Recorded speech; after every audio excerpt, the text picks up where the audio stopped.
Bismillahirrahmanirrahim. Assalamualaikum warahmatullahi wabarakatuh. Syukur alhamdulillah kita bisa berjumpa lagi di channel ini. Sholawat dan salam selalu dan tetap tercurahkan kepada junjungan kita Nabi besar Muhammad sallallahu alaihi wasallam. Allahumma sholli ala sayyidina Muhammad wa ala ali sayyidina Muhammad. Harapan dan doa saya semoga saudaraku semuanya selalu diberikan kesehatan, dilapangkan rezekinya, diampuni dosa-dosanya, dan dipanjangkan umurnya. Amin ya rabbal alamin. Sahabat beriman yang dirahmati Allah, surah Al-Ikhlas memiliki banyak rahasia dan kebaikan yang terkandung di dalamnya.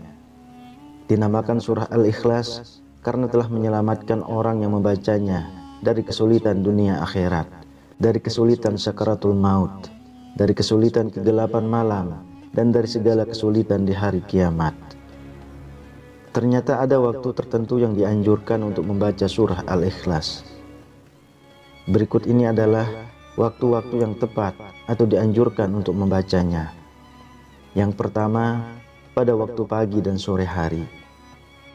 Pada waktu ini, kita dianjurkan untuk membaca surah Al-Ikhlas dan bersama dengan surah Al-Mu'awwizatain. Surah Al-Mu'awwizatain ini maksudnya adalah surah An-Nas dan surah Al-Falaq, masing-masing sebanyak 3 kali. Keutamaan daripada membaca ketiga surah tersebut adalah akan dijaga dari segala sesuatu keburukan.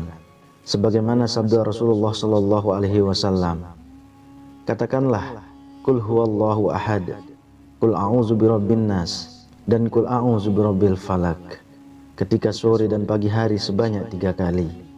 Maka dengan ayat-ayat ini akan mencukupkanmu ataupun menjagamu dari segala keburukan. Hadis riwayat Abu Daud dan An-Nasa'i. Yang kedua, ketika hendak mau tidur. Saat kita sebelum tidur ataupun hendak mau tidur, kita dianjurkan untuk membaca surah Al-Ikhlas, surah An-Nas, dan surah Al-Falaq sebagai kebiasaan Nabi Shallallahu alaihi wasallam. Ketika berada di tempat tidur di setiap malam, beliau mengumpulkan kedua telapak tangannya, lalu kedua telapak tangan tersebut ditiup dan dibacakan Qul huwallahu ahad, surah Al-Ikhlas, Qul a'udzu birabbil falaq, surah Al-Falaq, dan Qul a'udzu birabbin nas, surah An-Nas. Kemudian beliau mengusapkan kedua telapak tangan tadi pada anggota tubuh yang mampu dijangkau, dimulai dari kepala, wajah, dan tubuh di bagian depan. Beliau melakukan yang demikian sebanyak 3 kali. Hadis riwayat Bukhari.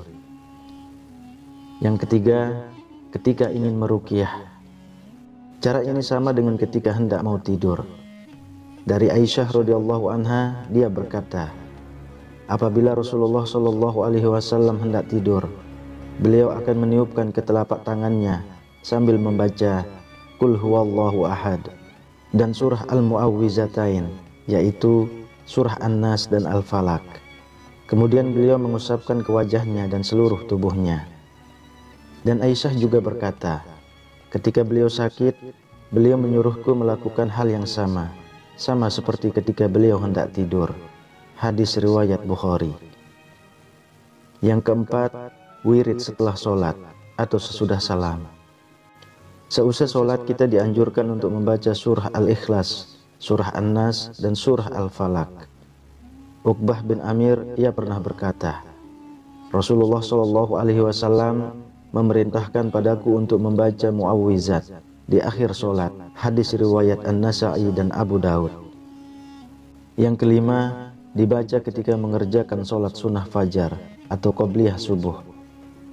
Aisyah radhiyallahu anha pernah berkata, Rasulullah Shallallahu alaihi wasallam bersabda, sebaik-baik surah yang dibaca ketika 2 rakaat qobliyah subuh adalah Qul huwallahu ahad, surah Al-Ikhlas, dan Qul ya ayyuhal kafirun, surah Al-Kafirun. Hadis riwayat Ibnu Huzaimah dan disahihkan oleh Syekh Al-Albani.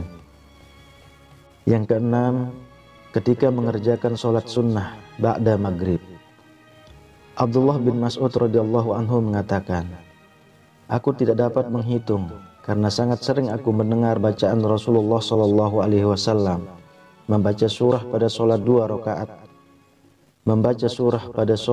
rakaat ba'da maghrib dan pada sholat 2 rakaat qobliyah subuh, yaitu Qul ya ayyuhal kafirun, surah Al-Kafirun, dan Qul huwallahu ahad, surah Al-Ikhlas.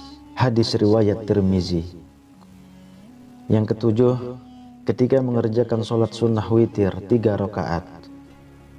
Dari Abdul Aziz bin Juraiz, beliau berkata, aku menanyakan pada Aisyah radhiyallahu anha, surah apa yang dibaca oleh Rasulullah sallallahu alaihi wasallam setelah membaca surah Al-Fatihah ketika sholat witir. Kemudian Aisyah radhiyallahu anha menjawab bahwa Nabi sallallahu alaihi wasallam membaca pada rakaat pertama adalah Sabbihisma rabbikal a'la, surah Al-A'la. Pada rakaat kedua, Qul ya ayyuhal kafirun, surah Al-Kafirun. Dan pada rakaat ketiga, Qul huwallahu ahad, surah Al-Ikhlas, dan Mu'awwizatain, surah Al-Falaq dan An-Nas. Hadis riwayat An-Nasa'i, At-Tirmizi, dan Ahmad. Lalu yang kedelapan, ketika mengerjakan sholat maghrib pada malam Jumat. Dari Zabir bin Samrah, beliau mengatakan bahwa Nabi Shallallahu Alaihi Wasallam ketika sholat maghrib pada malam Jumat biasanya membaca Qul ya ayyuhal kafirun dan Qul huwallahu ahad. Sanad hadis ini disahihkan oleh Syekh Al-Albani. Kemudian yang kesembilan, ketika sholat 2 rakaat di belakang makam Ibrahim setelah tawaf. Dalam hadis Jabir bin Abdullah radhiyallahu anhu, beliau mengatakan, Nabi Shallallahu Alaihi Wasallam menjadikan makam Ibrahim antara dirinya dan Ka'bah. Lalu beliau laksanakan sholat 2 rakaat. Dalam 2 rakaat tersebut, beliau membaca Qul huwallahu ahad, surah Al-Ikhlas, dan Qul ya ayyuhal kafirun, surah Al-Kafirun. Sahabat beriman yang dirahmati Allah, itulah 9 waktu yang dianjurkan untuk membaca surah Al-Ikhlas. Wallahu a'lam bishawab. Demikian yang bisa saya bagikan, semoga bermanfaat untuk kita semua. Amin ya rabbal alamin. Assalamualaikum warahmatullahi wabarakatuh.